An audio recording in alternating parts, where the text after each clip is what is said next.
Hello everyone and welcome back to MORGBORG Tech. Here is the second 10-piece phone lot. These cost the same as my previous lot, and this lot here, these phones, I will combine with the previous lot's phones for one 20-piece phone lot update, which will be the next video, so stay tuned for that. And without any further ado, let's get into this.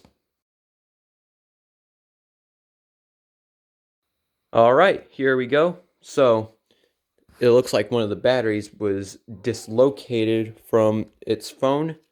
Battery happens to be bloated, unfortunately. But let's start with this one here. This is a Samsung. This is a SGH X427 on singular with a bloated battery. Here's a Sanyo VI2300 on Sprint, and for some reason it says 5,099 on the back. Not sure what that means. Battery looks good, no signs of water damage. Screens are looking good. Here's this AudioVox on Altel. Has a battery.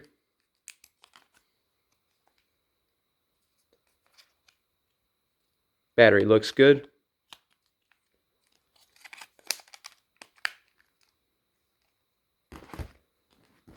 Here's an LG F7200 on singular with a good battery. Possible water damage though. This is actually what I got this lot for. This is an LG on Altel, the AX490. Now what's cool about this phone here, if you notice this is a fast tap keyboard. This is one of the few fast tap phones I have seen.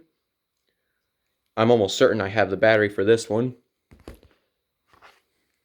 Here's a Kyocera on Altel, a slider phone, and it does not have a battery. Possible water damage. Here's a Sony Ericsson on singular. Let's see what this one is. No battery, but this is a Z500A. Possible water damage. Here's a Sanyo on Sprint. I'm pretty sure I just got one of these recently. And yes, I did. This is a PM8200. Next up, here's a Samsung SGH A107 on AT&T. Has a battery.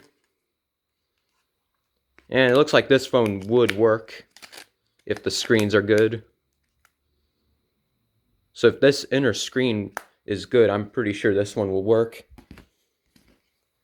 And then here's a Pantech on AT&T, pretty beat up, no battery. P2000, so I actually already have one of these. I've had it for a while. This one is in the exact same condition. No battery, no back cover. I hope you enjoyed this video. If you did, leave a like, comment, and subscribe to the channel. And as always, peace.